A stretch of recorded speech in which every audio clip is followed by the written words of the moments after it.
Good morning, dear Toastmasters and guests. Not enough. Good morning. Good morning. Thank you. Because based on your energy only, I can speak. I am Vidyasekhar, Sergeant for today's meeting.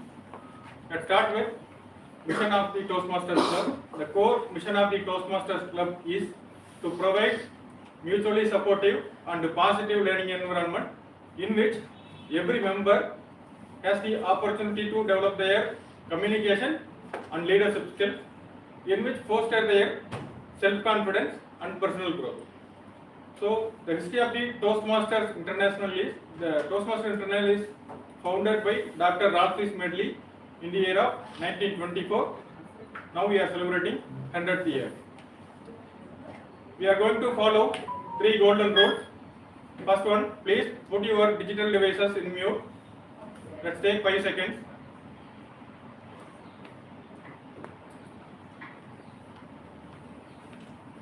Rule number 2, please avoid any topic related to sex, religion and politics. Rule number 3, if the speaker on the stage, please do not chit chat.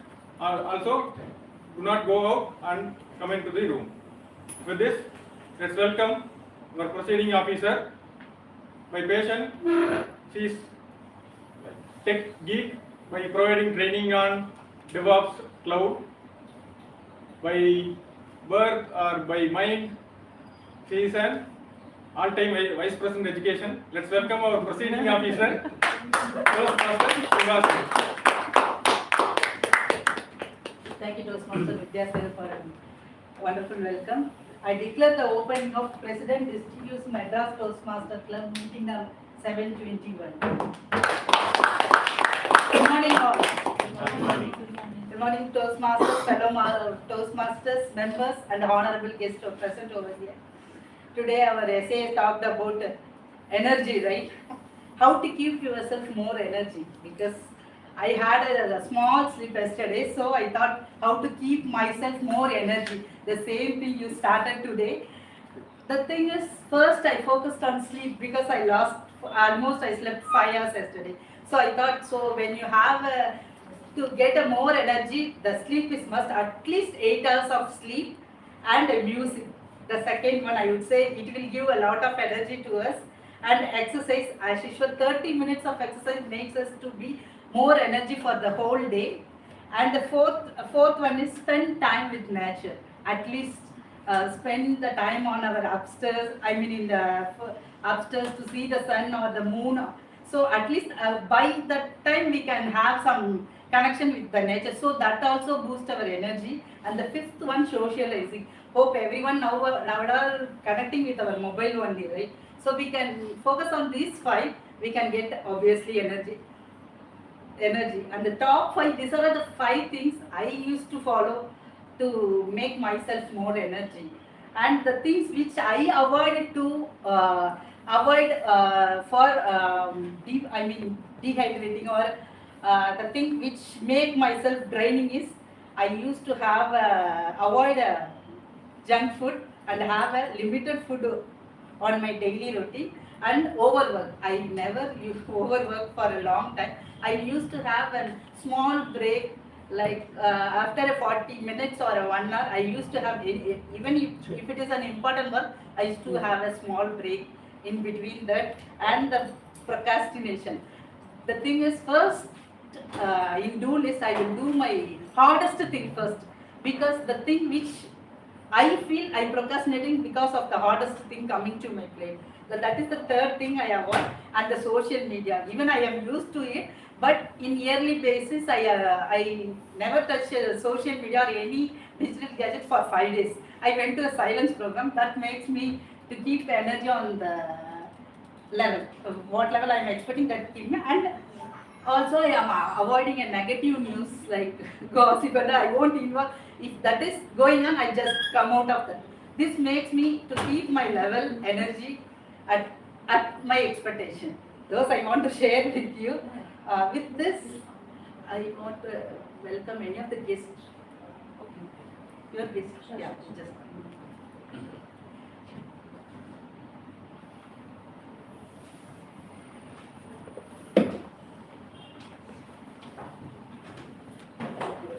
And how you come to know about Madras Toastmasters? Just an introduction. Happy morning, everybody. My name is Arul. I have heard of Toastmasters. I've seen a lot of speeches, competitions of public speaking by Toastmasters. But I came to know about your Chennai chapter through my friend, trainer friend, Pathabhiraman. So he was the person. So we used to be associated for quite some time during our training programs. Sometime last week he invited me, Arul, are you interested? You can come there and be as a panelist. I had no clue about what is going to happen. He said, come, you have to be there. Someone is going to speak. And there's going to be some kind of an interaction where you'll have to give some answers and whatever, you'll give your observations. I thought, why not, we can go to a new forum. Learning is always very interesting. Let's learn something too. So I'm also looking forward to meet a lot of new people, learn something new, and let's try to make today also another productive day.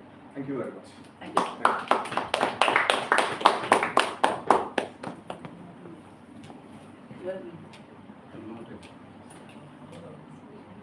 Yes, sir.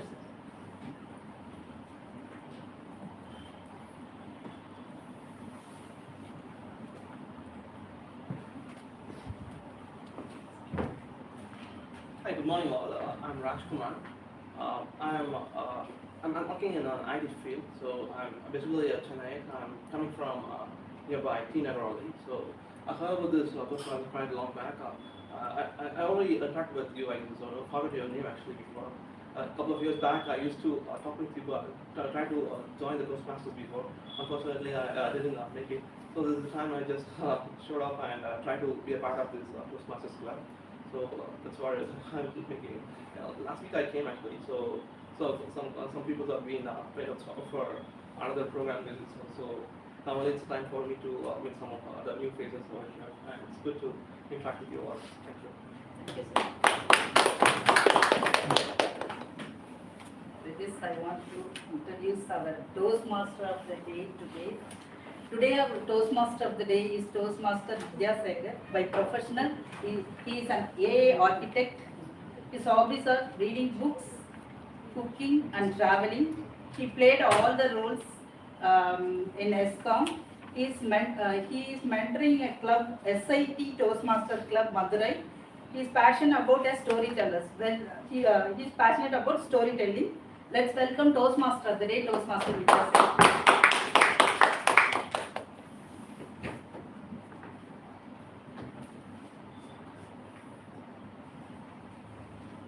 Good morning again. Good morning. So let's start with college diaries. Most of the time, up to schooling, we have some control with our parents. Once we are entering into the college, we have some freedom.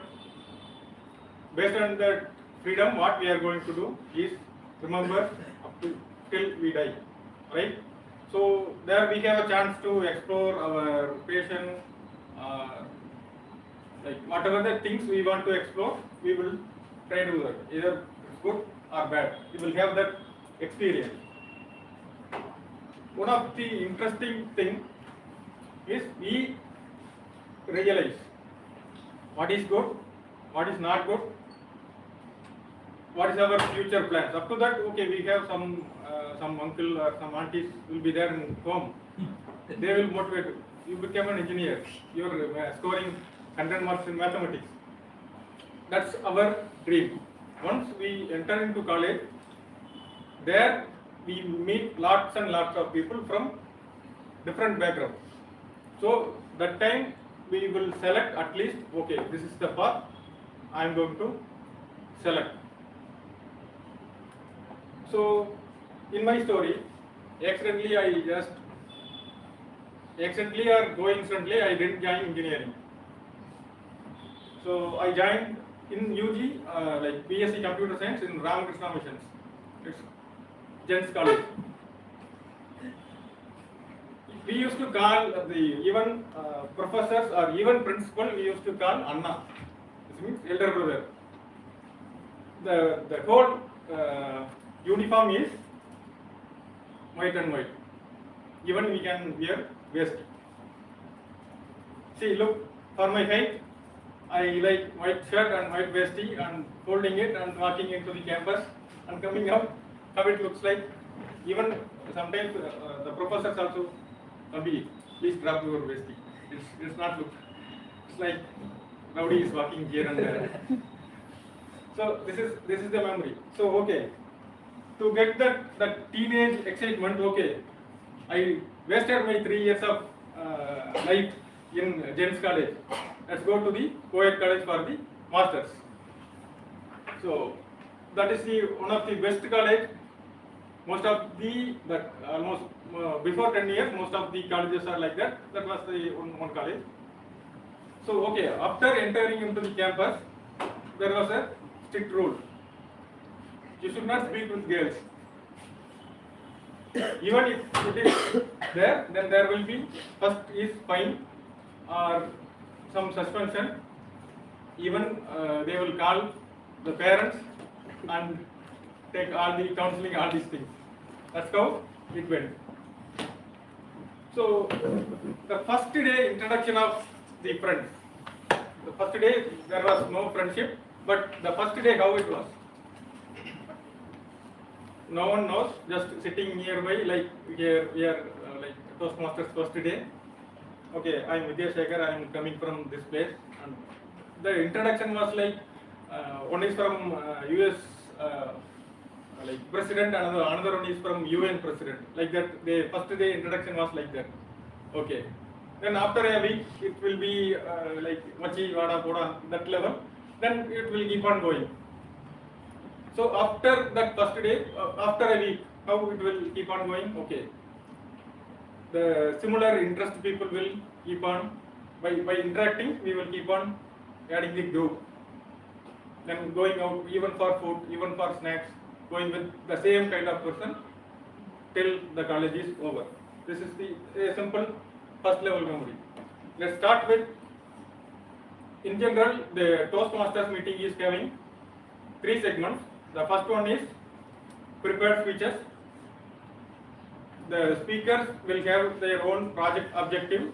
Based on that objective, they will create prepared speech and they will deliver it. The second one is table topics. That will be interesting. Again, the first day of the excitement we had at the college, the same, more than that we will have on the stage in the table topic. It's about, you will be given a topic, you need to speak on 2 minutes on the stage. The third one is evaluation. So it is about, based on the project objective, senior or seasoned Toastmasters will evaluate the prepared speech content and their delivery. To handle this, we have a special person. She is working in a medical company. Let's welcome Toastmaster Abhinaya.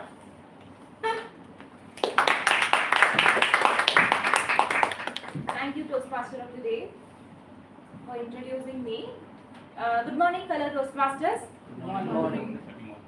Happy morning. And dear guest, thanks for your presence. So today, I am being a general evaluator of the meeting. So, being college diaries today theme. Whenever we go for college, that is the phase where we get more evaluated more, because we have to being evaluated by our college professors, and the first time we will have a peer pressure, and next time we have our hostel warden pressure, and also the distant parent pressure where they keep on evaluating. That will be a wrong evaluation, because the long distance communication will always have sometimes misinterpretation of evaluation. It depends upon who is the third person in between us and parents. So this is a phase where we face so much of evaluation. Then a Toastmasters, to understand how important evaluation in our life, even from college, that will help us to improve this phase of Toastmasters meeting. Generally, what happened was, there was one place where I was being told like to always get up, stand and read something in college. So first time I will be like very hesitant to do that, because why we have to always do that, to hesitate and do that. So that was a hesitation. It was the first evaluation given by my college. See, if someone is asking something, you have to tell, I can't do that, or you have to do that. Only these two things has to be done. It's not the hesitation that will help you in life. If you keep on hesitating, there will be someone who will take your opportunity and go ahead, or you will have your you will feel like you are not being in the part of the thing. Someone is doing pressurizing you. That will be the big thing. So this is the first evaluation that helped me in my college diaries. And second thing is always your peer pressure when I'm coming to a college. So I am coming from a Tamil Nadu town called Madurai. So we always speak with the slang like avinga ivinga. So whatever we do to polish ourselves in English, whatever, or how many other languages, this slang of avinga ivinga will not go from us. So if someone speaks avinga ivinga, you can find them there from Madurai. So one fine day, I was just telling to my colleague, as a college professor. So avinga was telling that. So that was being overheard by one senior HOD. How dare you call so much disrespectful? You're calling college talk. They're telling something to you, or they're to tell you like that was being a big lesson for us. So because that is very important. See, what we see respect from our culture is different from others. Because there in the region where they call Vanga Poga, that kind of respect is being expected by people there. So suddenly someone come and telling this kind of slang and calling people with buffalo, dog. Because from my childhood, I heard people will call buffalo proper name. And they will call me buffalo dog. So that was very used to slang for my people. So my mother will, if I do something, she will call me Irunna, get up, like that. And for the people who are buffalo, they will call Lakshmi. I'll be like, what is this craziness? We are used to that. But suddenly if I go and call someone who is living in my college, this same kind of Irunna, they will go and complain to a HOD. So this kind of evaluation which has improved myself to work across the people who have different culture. Because what we take in our culture is not necessary for others to take it. So this is very, very important. Whenever we go through this, there should be someone who come and tell this. See, what you're doing is right at your home. But when you come outside of your home, this is not acceptable. It will hurt someone. So you should not do that. That is why we are following this evaluation session in this Toastmasters, where we have a tag team and general evaluators. So the tag team comprises of timer, counter and grammarian, who will just tell us what all the mistakes we are making in timing, grammarian and also are repeated, and general evaluators who will evaluate the prepared speeches. So this is a comprehension of the general evaluation system. For that, first I will call out tag team. Timer Lokapriya. So she is the SEO associate at Eagles Growth Marketing, and her hobby is listening to audio and books. This is her best hobby, and she joined Toastmaster to improve her communication and leadership skill. I'll call upon Timer to read out her project objectives today.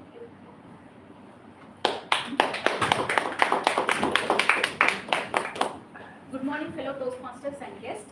As a timer, I will time the table topic speakers, prepared speech and evaluators. I will, using these cards, I will alert the speakers the time they left using green cards, yellow cards and red cards. For the prepared speech, first 5 to 7 minutes, the time limit is 5 to 7 minutes. At 5 minutes, I will show the green card, and 6 minutes I will show the yellow cards, and 7 minutes I will show the red card. The second prepared speech, the time limit is 20 to 40 minutes. At 20 minutes I will show the green card, and 30 minutes I will show the yellow card, and 40 minutes I will show the red card. Next, the table topic, the time limit is 2 minutes. At 1 minute I will show the green card, 1 minute 30 seconds I will show the yellow card, and 2 minutes I will show the red card.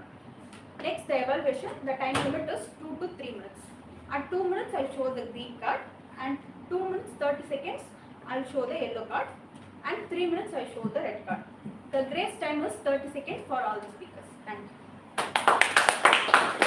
Thank you, Toastmaster Logopriya. Next in our team is our R counter, Toastmaster Mathura. She is a government service professional, and for her singing and running is her best hobbies which she do, and she also joined Toastmaster to develop communication and leadership skills. I'll call upon Toastmaster Mathura to read out the R counter objectives.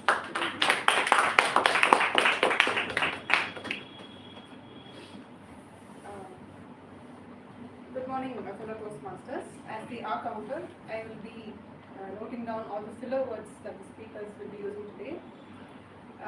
So, I will note down words that are overused, including and, well, but, so, and you know. I will also listen for the filler sounds, including oh, and so on. So, as the R counter, I am beholden to share a Tirukkural couplet today, which says, சொல்லுக சொல்லை பிரிதோர் சொல் அச்சொல்லை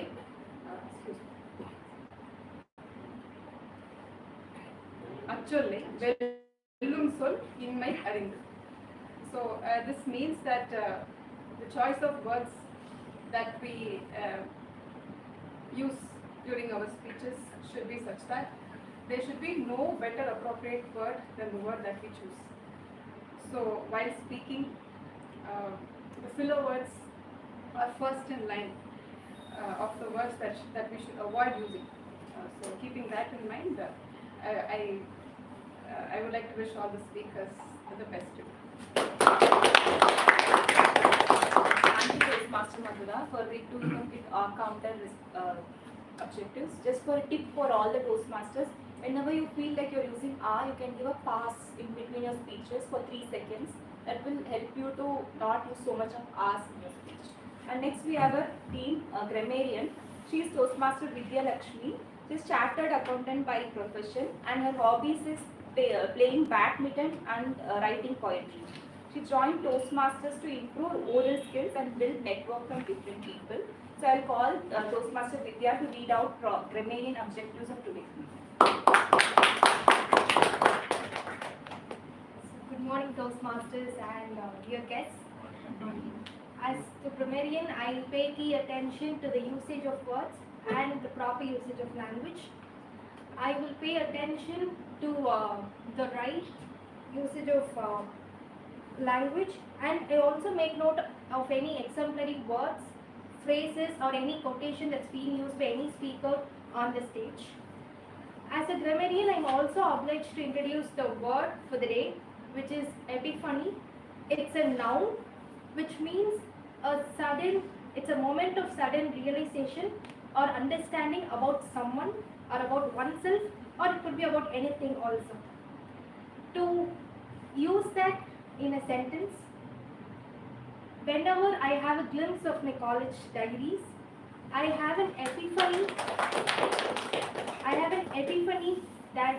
epiphany about the real meaning of my life and friendship. So hoping to see all of you use this word for the day, and all the best. Thank you. Thank you, Toastmaster Vidya, for your grammarian objective. So this is a tag team who will share their report at the end of the meeting by everyone to the Toastmasters of the day. And with this, I got a epiphany that I have to hand over this control to the Toastmaster. Over.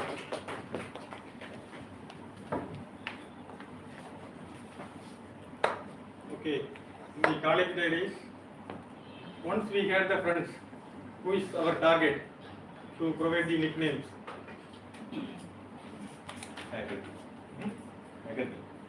Professors. So there are 2 interesting professors I had in my college. One is he completed 3 PhD in mathematics in Delhi IIT. His age that time it was around 70. Another one lecturer, he is my immediate senior in my college.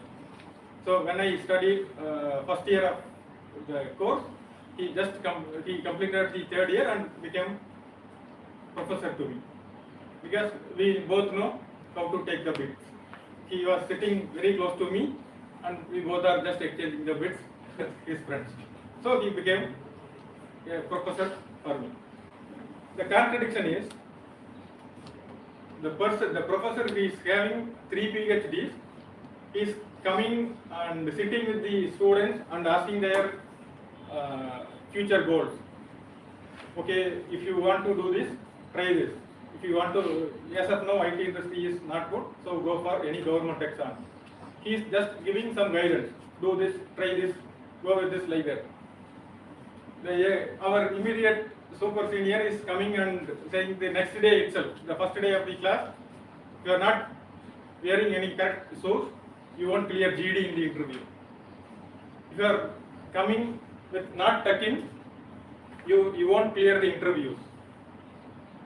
You won't select in any companies in the campus.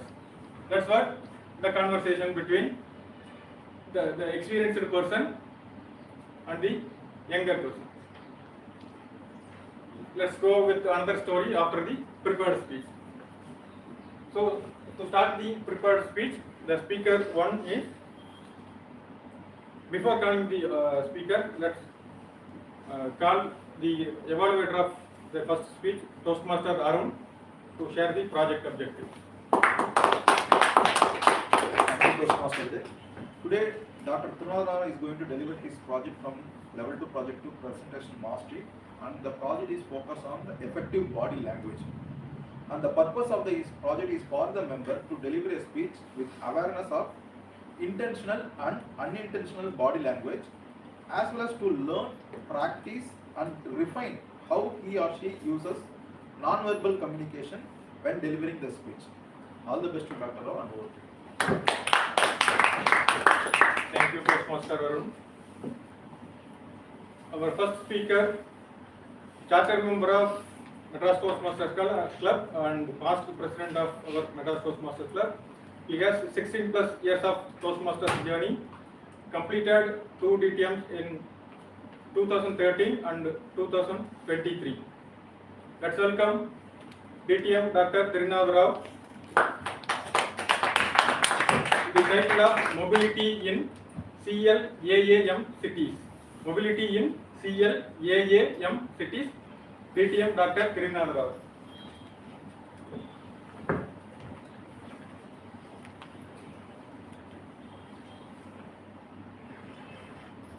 So from my home I reached this club by my car using some driving.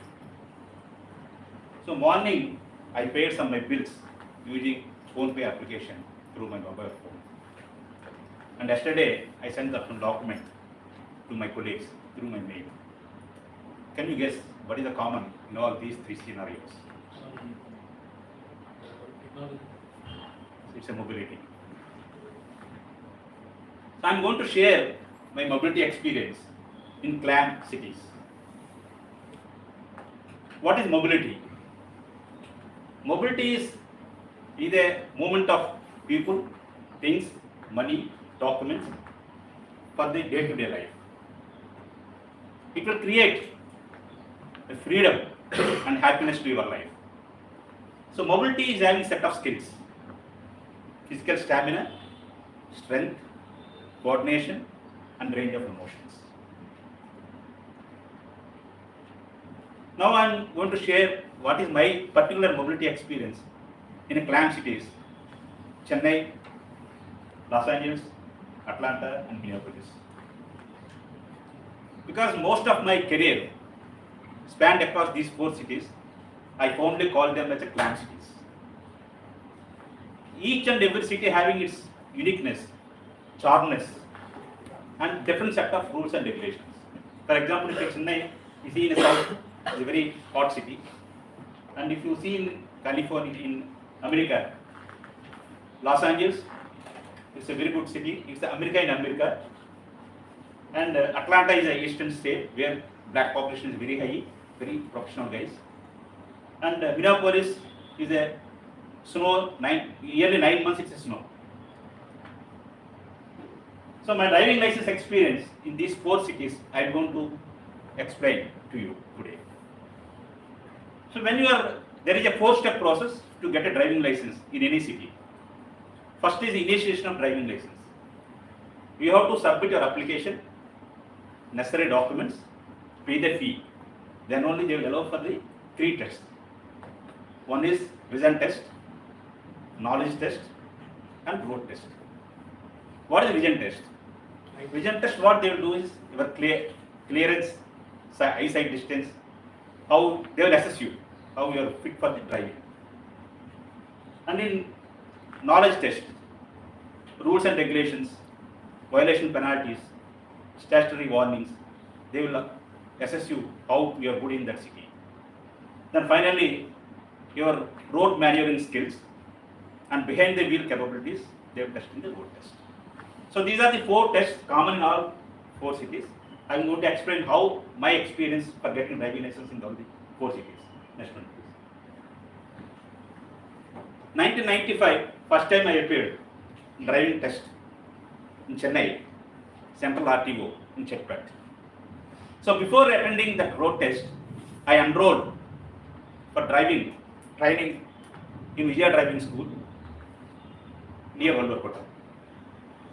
So first time when I attended for the road test in RTO office, unfortunately the driving school has given very old Fiat car. So they have gear system at the wheel and accelerator in the leg. So RTO asked me to start. So I need to have coordination between accelerator and gear. There is some mismatch. So it didn't fly. So RTO suggested me to appear for the next time. So first time attempt I didn't clear. So next attempt I came. Then I taken care of all those things. I took good vehicle. So then I cleared. So that is the first time I got my driving license from Chennai. Then when I moved to Los Angeles, I drove sometimes with using Indian driving license, international driving license. Then I went for the Los Angeles driving license in DMV. They were what they called is RTO here. They were called the driving motor vehicle office. The moment I taken the vehicle, DMV officer asked me to start. So as usual in India and Chennai, I put my key and I ignited. Vehicle started, but I didn't put the seat belt. So there is another violation. Then after that, when I am driving on the road, he asked me to take left, right and all those things because he knows I am Indian. So India is keep left, America is keep right. So I had a lot of confusion when I am taking left turn and right turn. So that he observed. So politely he told that take another 2 weeks, familiar with the Los Angeles roads and come for the second attempt. Then I went for second attempt. Then I cleared that one. In 2000 I moved to Minneapolis because of my project. Minneapolis is a very snowy area. 9 months snow will be there. They are very strict in the regulations, driving regulations. So I didn't clear first attempt, didn't clear second attempt, didn't clear third attempt, fourth attempt I cleared. Because they are very strict, especially parking. They have put 4 poles. 1, 2, 3, 4. We have to come parallel parking, you have to put exactly center. Any mismatch, even 1 centimeter, 2 centimeter, they will disqualify. And also in a hill area, because of snow, you have to be very cautious while driving. And curb parking also, they have to see the vehicle wheels how you are parking. So because of that, I didn't qualify, and fourth attempt I qualified. In 2005, I moved to Atlanta. It's a very nice city. It's almost like our Chennai. People are very good. Luckily, my DMV officer is a lady. And I know because already 10 years experience is there in ES for me. So I got that one. First attempt I cleared everything. So after 2005, I never stopped. I enjoyed my driving across the world. I drove Germany, France, Amsterdam, even Shanghai. And I drove 9 types of vehicles, more than 9 types of vehicles, including tram in Germany, because one of my clients is a owner of railways. He allowed me to drive in tram. So I enjoyed my driving in all types of modes of vehicles.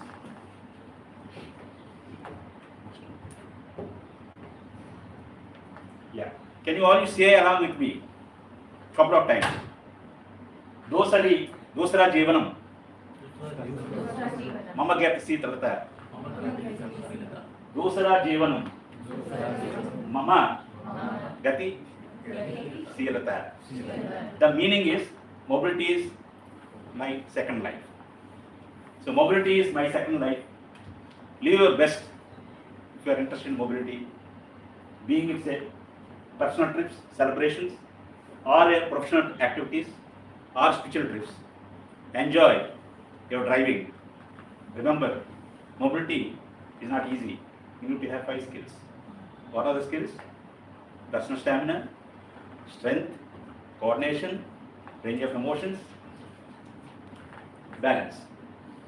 Learn all these skills. Enjoy your life. Okay.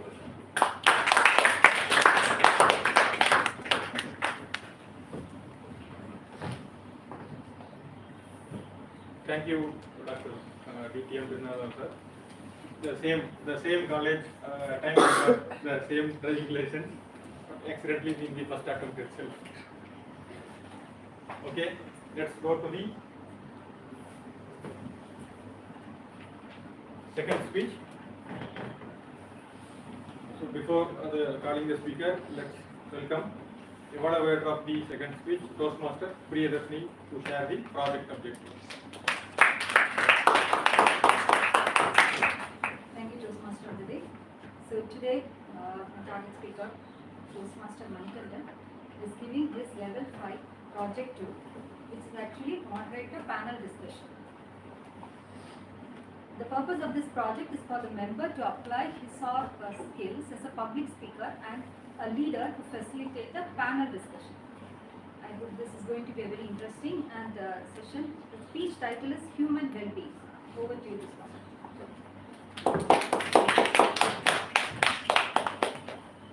Thank you, Toastmaster Priyadarshini. The speaker 2 has completed certification in employee development, providing assessments on employee work preferences. His hobbies are reading books, listening music, and doing coconut handicrafts. Let's welcome Toastmaster Manikandan.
Thank you, Toastmaster, for the day.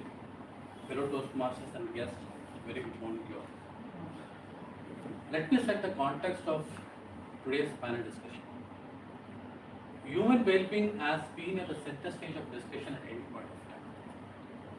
The first part of this topic was covered by me in my earlier project in the form of QA session during last week, where we had covered some of the factors that's influencing human well-being. What we are going to do today is take one of those factors and discuss in perspective in the form of a panel discussion. And for the benefit of everyone today, I'm just going to run that slide which was covered during last week to have a better understanding. Now, there are factors that is influencing human well-being in our daily life, and these factors are physical fitness, that is nutrition, sleep, mental health, emotional well-being, social connections, purpose and meaning, environmental factors, economic equality, and financial independence. Now, all these factors are interrelated with each other in your daily life. As I stand here, all these factors does has an impact on me as much as everyone who is there present in this hall. In what proportion it has an impact, it varies from person to person. For example, a person may be financially independent, but may have better reasons of not being happy. At the same time, it can be vice versa. So the topic of discussion which I have taken as one of the factors is financial independence. And when I talk about financial independence, two things comes into my mind. What do we do to make people employable? And what do we do where people can be relevant by being employed? And which comes to the topic of potential and behavior of an individual. And which comes to the topic of today's discussion, role of assessment in unleashing human potential and behavior. And for this, we have wonderful panelists today. All the three panelists are really exemplary in their own way. They have made significant contribution in the area of human development in different capacities in the best possible manner for over many decades. Let me call each of the panelists one by one. My first panelist, year 2019 division champion in evaluation contest, year 2022 second runner-up in division H evaluation contest, year 2023 first runner-up in district table topics contest. His first innings has been associated in pharmaceutical selling, worked with reputed companies like Wokhart and Cadila Labs. His second innings is a life skill trainer. Currently, he is making use of his huge, diverse, combined experience of being from corporate life as a soft skill trainer and having 18 years of Toastmastering in guiding and mentoring individuals to help them realize their potential. Please join me in welcoming distinguished Toastmaster Pattabhi Rama.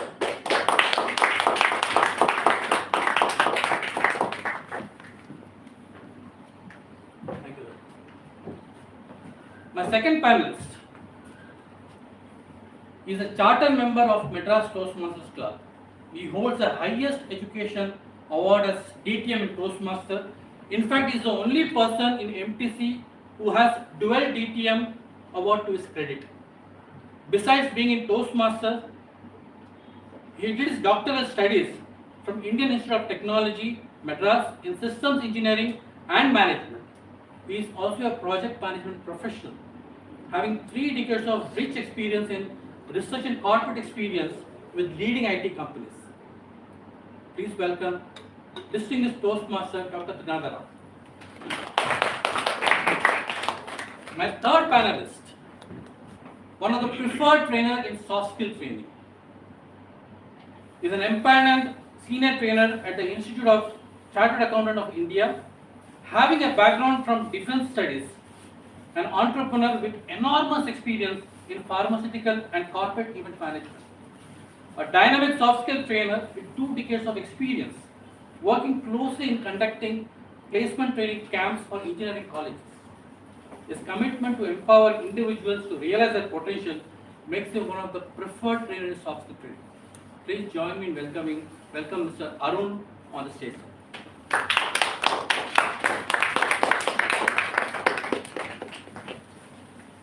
Thank you so much. Please, one round of applause for each one of us. Thank you so much for taking your time, sir. I have reserved 2 minutes as an opening remark for each of the panelists. So, what I want to have is, if you can share some of your experience where we have transformed individuals in the area of career development, by way of assessment, or any other form of development. So, your time starts now. You can start from anyone. Yeah. So how many of you know Amazon? What about LinkedIn? Yeah. These 2 CEOs having some conversation recently about the career success those are people are entering into their organizations. So what actually Andy Jesse told, if you want to be successful in your career when you are entering into any organization, so people generally say that you have to have hard work, fast learning, smartness, effective communication. But these four are not essential, not so successful if you want to be like the ladder. In fact, Andy Jassy, he started as a normal marketing manager, he became a CEO of Amazon. So he has shared his experience. He told that if you want to be successful in your career, you need to have positive attitude. So positive attitude is the top of the list if you want to be successful any of your career, whichever domain you are facing. But based on my experience, I had almost 3 decades of experience in IT companies and R&D and as well as consulting. So now different space I am looking. But what I understand is, as a youngsters, I'm telling, who are coming, because this generation is, I can say, this is a digital generation. So they are almost always attracted to the external environment rather than internal environment. So you have to look into your internal. First of all, you want to be successful in your career. What is your internal? I can say, I'm fond of 3. I can say 3D. You need to have discipline, dedication, and determination. Even if you come to Madras Toastmasters Club, you need to have discipline to attend every week meeting, and you need to have determination of completing at least one pathway in 1 year, and you have to have a dedication to do those projects. In similar way, even if you are in career, you need to have a discipline. You have to showcase you are the key team player because you are starting from the low ladder to high ladder. In your organization, suppose if you say like a Riddhi, I think Riddhi is a young lady. So if she is joining, even manager has to tell Riddhi is so honest, she is very disciplined. So such type of culture you have to create. Then only you have to be successful in your career. Then coming to that is internal entry. But internal is not only sufficient to show your success to the external world. And you need to see external world also in a 3S format. First S is based on a self-assessment. That is assessment, self-assessment. Second is you have to set a goals. Third is you have to succeed the goals. Because individual as a unique, we are all our capabilities. Don't ever think that you are low performance than compared to anybody. Because you have your own skill. Because that's why God has created you. You are unique. Once you got self-assessment, you set goal in your area, whether it's technology, domain, managing, or sales, anything. Then you have to make sure you have to succeed in that course. I think it's very wonderful of you, sir. I think there's something which you told very precisely that the 3 Ds which is required for each and individual. That is dedication, determination, and discipline. And all the 3 things does matter for any individual. So let me take the second panelist for having his opening remarks on this area. It's about unleashing human potential to translate to human well-being. Because everything is revolving around human well-being. In Ramayana, a variety of famous characters. One character as equal as Rama is Hanuman, Maruti. Maruti is one of the 4 emissaries to spot where Sita is. The 3 have come back without result. Only one person. But he has to fly across the sea. He was hesitant. Then there comes a Jambavan who tells him, you have a huge potential, a tremendous human and even divine potential in you, but you have not realized. Then he gives a drink. Then he unleashes, Hanuman unleashes his potential, and that has ended in success, spotting Sita, then the war, Rama won.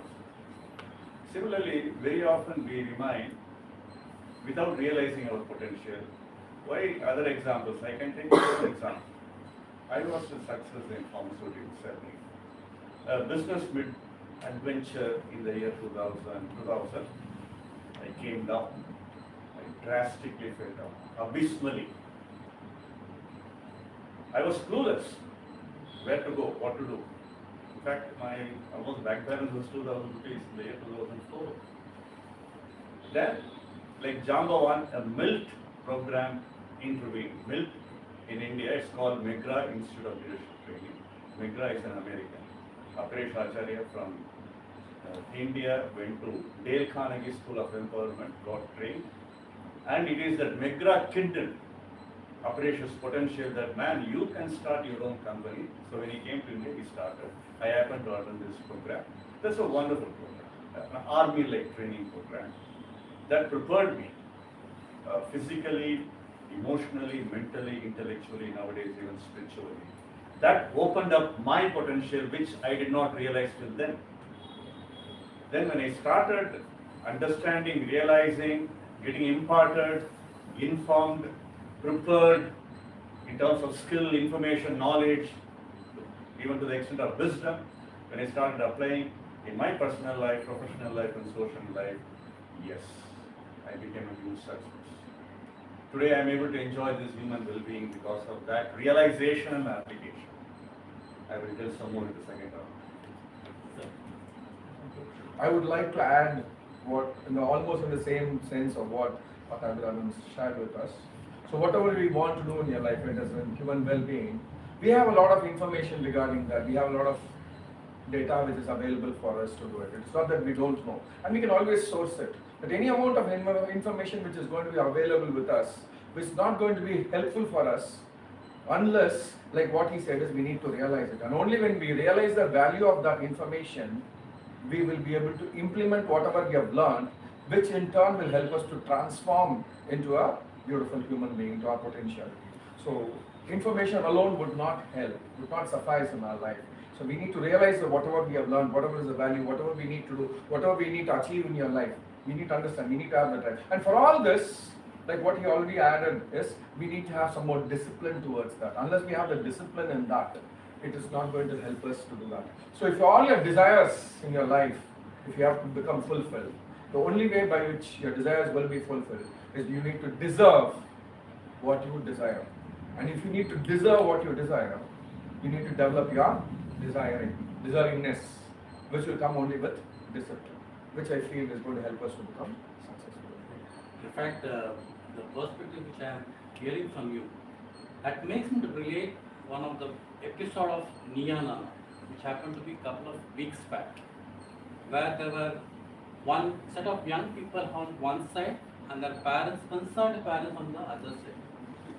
And while I was looking at the program, what I could really figure it out from the whole episode is that there were young people who are very restless in many ways, who do have an opportunity, as abundant opportunity.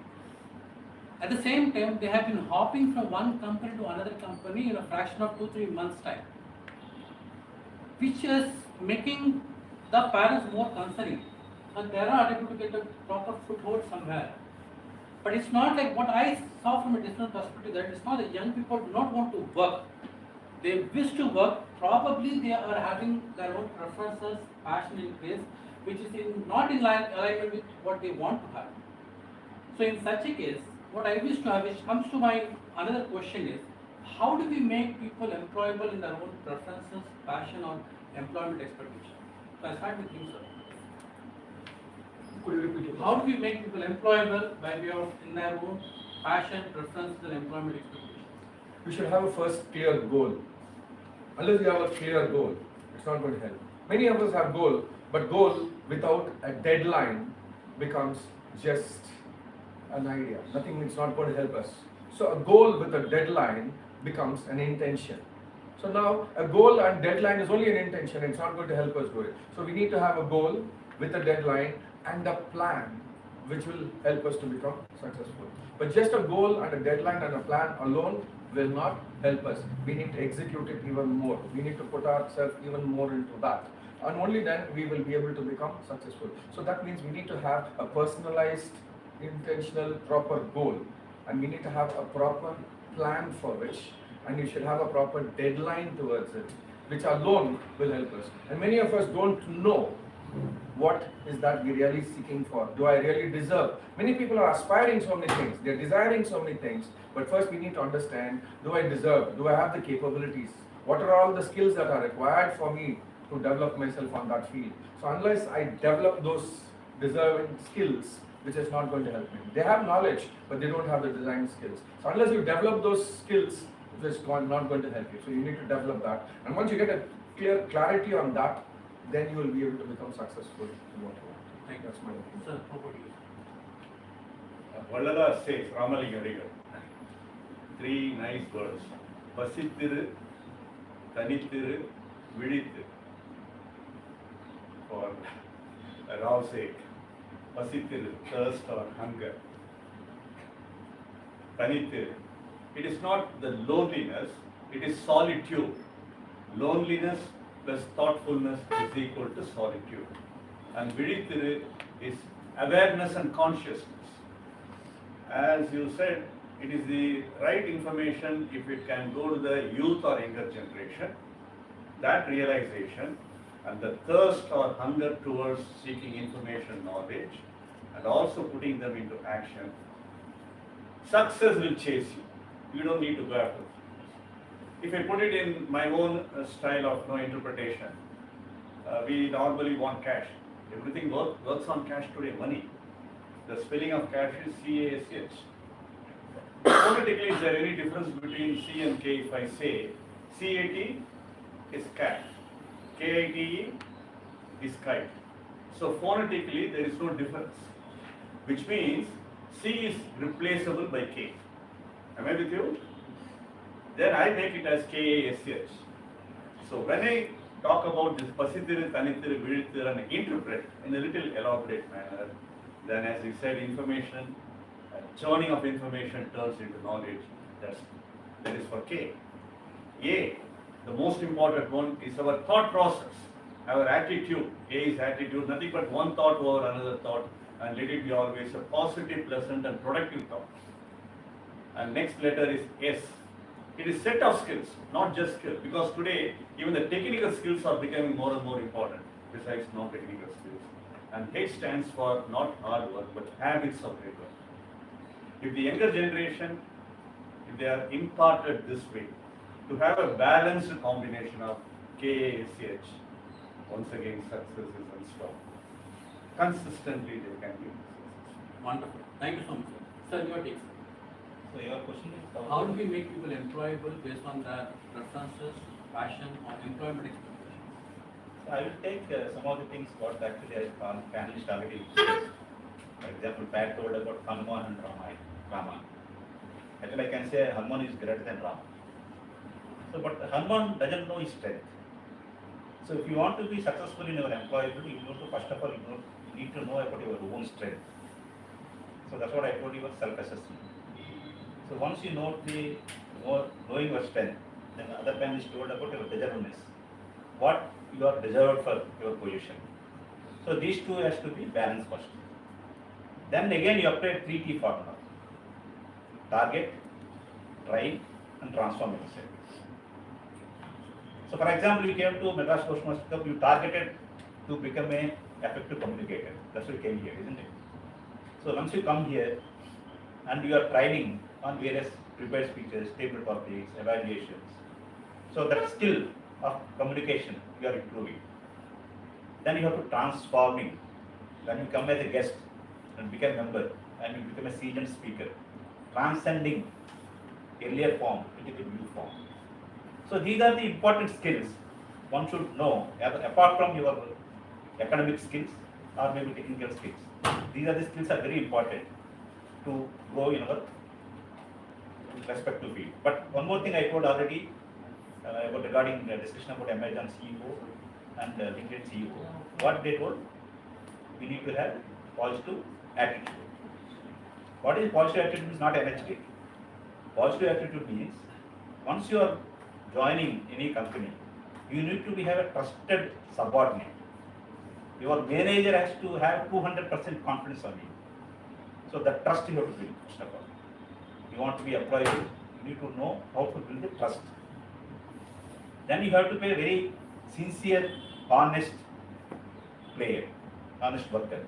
That means if I am giving my work to one of my team members, I have to sleep peacefully. That means he can take care of everything.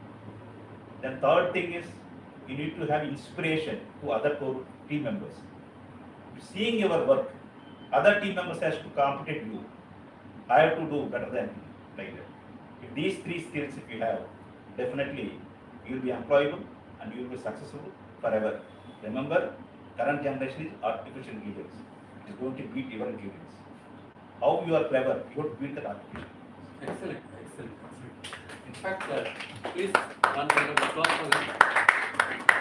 But I was just very keenly listening to all of you and taking a cue from each point, which makes me to have a next logical question is, how can organizational education institutes implement some assessment strategies for adopting this or making people employed? What are the areas where I feel organizations and education institutes should take care of in terms of assessment wise? What should they implement? Yeah, I think it can start from you. Everything begins with the clear vision or clear goals. Then comes the action part. In the action part, I normally use certain P's like building passion, planning. When you have a clear plan, there is a blueprint in front of you. In fact, when you have a clear blueprint, 50% of job is already the building is constructed on the paper. Only it demands a little consistent effort to have the building. Then preparation and practice. In every organization, or even for every one of us, the regular feedback, that is what the Toastmasters employs as evaluation, which is absent in many speaking fora.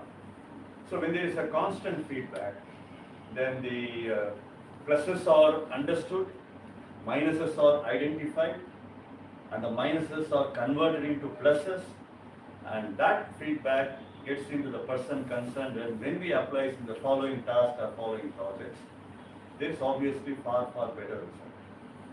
Then it becomes a kind of cycle. A vision, an action, then performance, then a feedback, then reinsert the feedback. This is the even if you fail, say 10 times you have attempted, 2 times you have failed, but 8 times you are consistently successful. So that gives a difference. Therefore, I will call that regular feedback is a very vital or critical to any individual or any organization. So, So your question is how educational institutions can help people to become more employable, if I've understood the question. So if you have to become more employable, first you have to understand what is it that you really have an objective, you have a goal, what is it that you really want to do. Unfortunately, many of us have not got any clear objectives about that. So first you have to have a clear objective. This is what I want to become, this is what I want to achieve in my life. So once you understand that, then you have to have a clear passion, like how you say. You need to have a passion, drive, that I have to become that at any cost. Because most of us have only desires, but we're not having the real passion, we don't want it. And when we want it all to become very easy to be available. And a lot of technology today, we can say, for example, we have a lot of apps which makes everything very easy for us. So we want everything to come to us and easy. But you have to understand, nothing is going to be easy in life. You have to get something, you have to pay some cost, you have to pay some price for it. And you have to be willing to go through that, so that is going to help you. You have to allow yourself to go through the changes which needs you to prepare yourself to achieve that. So you have to go through that, for which again you need a lot of discipline. So you need to identify what is it that you are really wanting to become. Get that first clear. Understand that first. And only when you understand that, then ask yourself, what are all the qualities that are required for me if I have to achieve that role, if I have to achieve that position? What are all the people around me who have already reached that position? What will they have? And what is it that I don't have? So that which I can also become like that one. Identify that, list it out. It can be one, it can be many, doesn't matter. And even if you are a zero at that point of time in that particular skill that you have, doesn't matter. All that you need to apply is one question. You have to move from the state of I can't to a state of I can. So you have the answer in the state of I can, and when you reverse I can, it becomes can I. And can I is not a question, it becomes an acronym. Constant and never-ending improvement. So in whatever you don't have, in whatever level you want to develop, you have to keep improving yourself on a daily basis, keep acquiring a little more. So that means your today should be better than yesterday, and ensure that your tomorrow will be better than today. That's what we need to do. Start developing those skills, whichever you need to find out, acquiring those skills, developing that on a daily basis, so that eventually you will be able to become whatever you want to become. You will automatically become employee. You will develop those skills. Most of them only have academic skills, but they need to identify what are all the co-curricular skills that are required, skills that are relevant to that profession. They need to arm themselves with that profession. Only that will happen. And they think extracurricular is skills. No, extracurricular is what people are looking at. You have to have extra. It's not just that academics alone which is going to help. Anything allied with your profession, you need to arm yourself. And that is what is going to help us. So once you're able to have this vision, I'd like to finish it with one small saying. Normally people say we can take a horse to a pond, but drinking water depends on the horse. But I think any education institution should drive them to make them even more thirsty, so they have no other choice other than drinking water. We need to come to that stage. I think that will be it. Thank you. So you take What is the How question can actually? you change? I understand how assessment has to change in the academic sections. And in what way it can help students employable if it can be as a statutory education institution and organization? Yeah. One of the things if you see in 1 year or couple of years back, government of India introduced national education policy. It's the best policy if you implement in India, because it will give more opportunity for all youngsters. Suppose if you see my generation or your generation or maybe current generation, they are after +2 they siloed their knowledge. If they're joining in some computer science, they're only computer science. They're joining mechanical, they're only mechanical. Electronics is only electronics. But new education policy is like almost, it's like a Western education. Once you qualify +2, you can take any number of subjects from any specialization, depending upon your skill set. Not only that, it's not like a 3 years degree. After first year you come out, you will get for job. Second year also you can come out, you can get for job. Third year also you can come out and get the job. It's a very, very good educational policy, national education policy. But there are a lot of resistance, some of the states to implement this NEP. So that is one of the things I can say.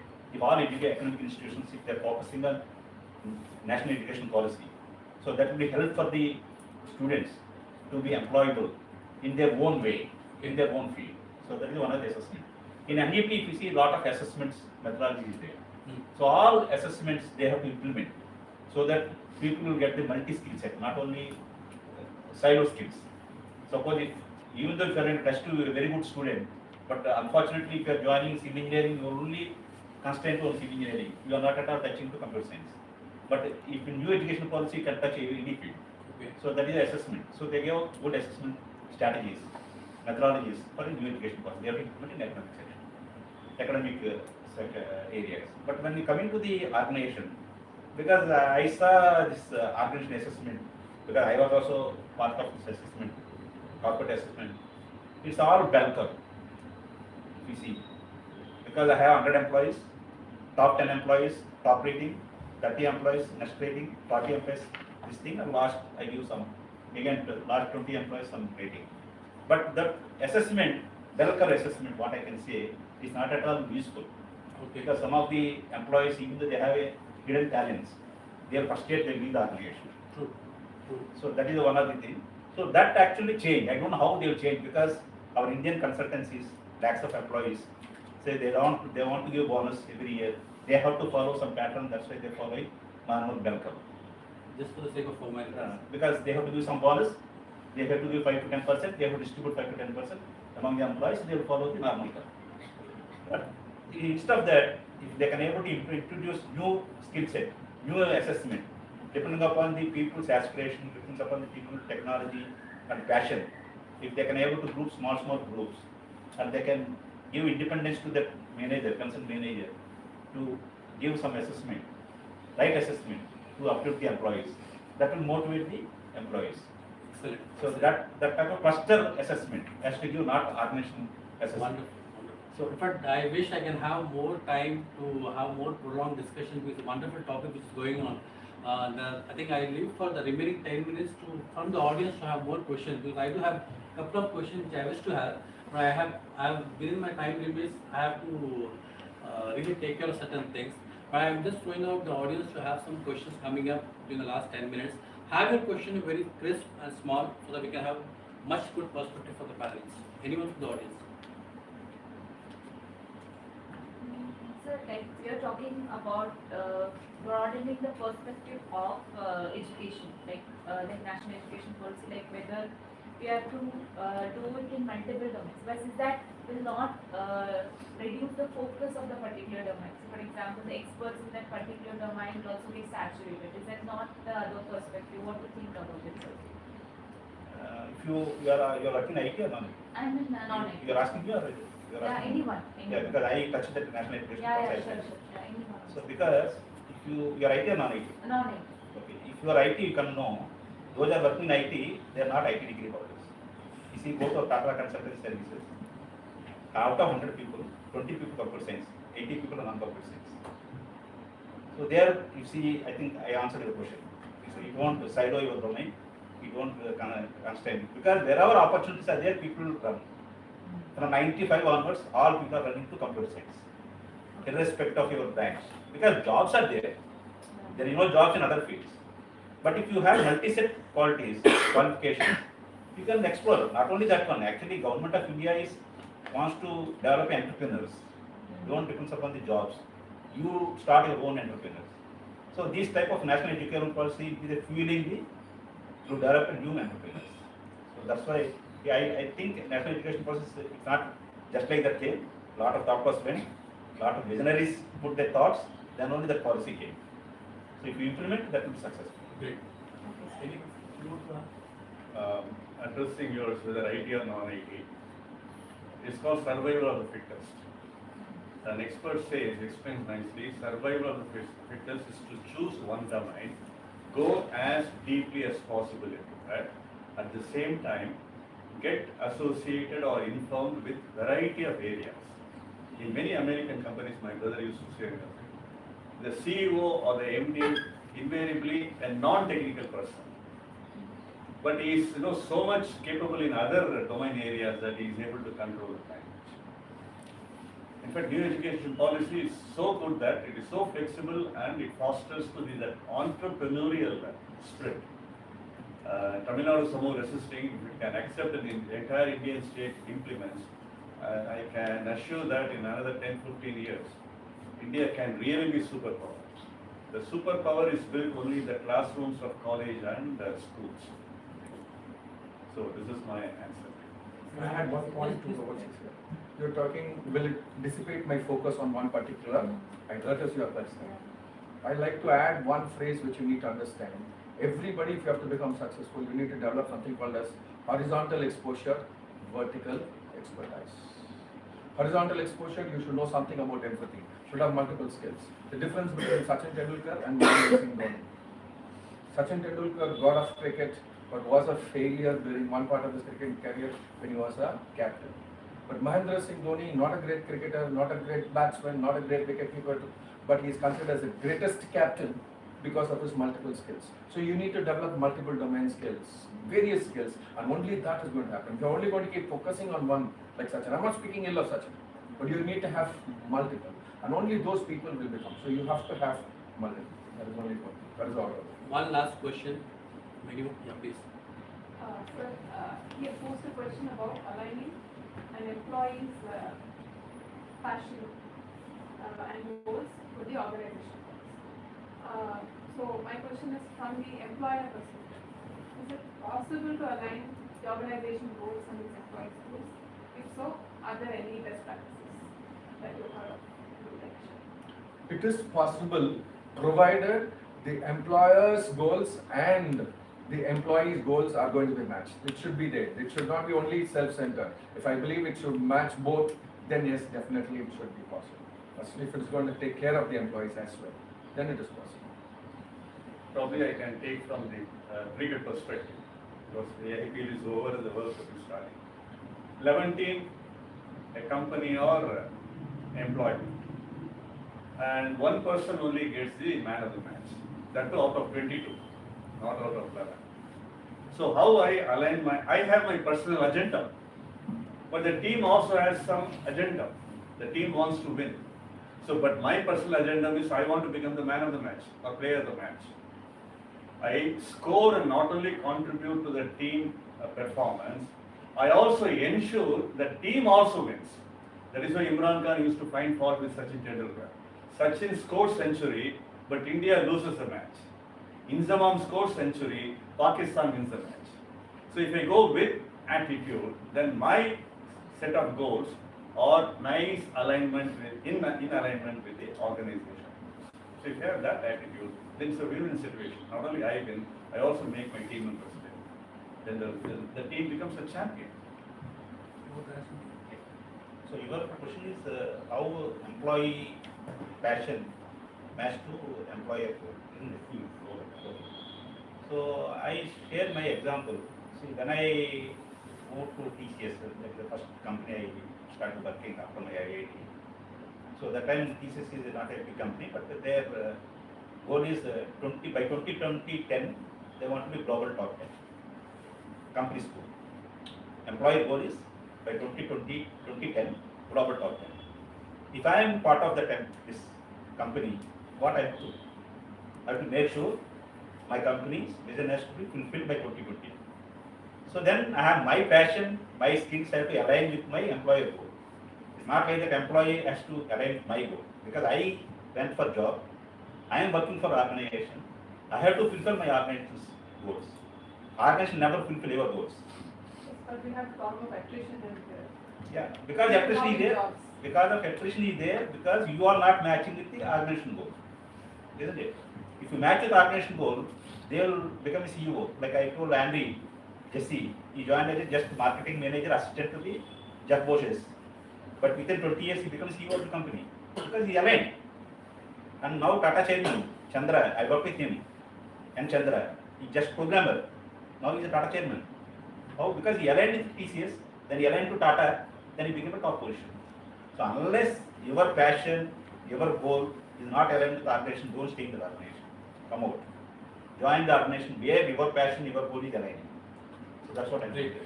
In fact, please one round of applause from all of them.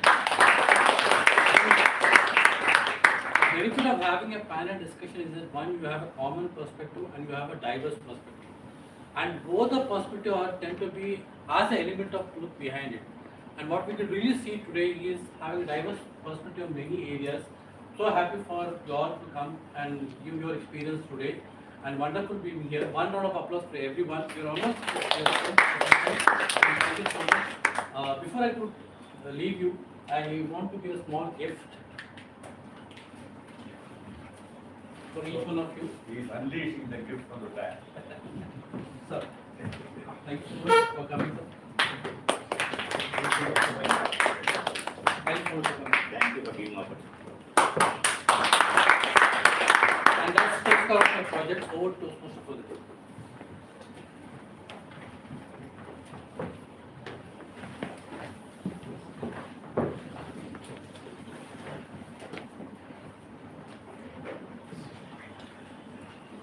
Thank you, Toastmaster Manikandan.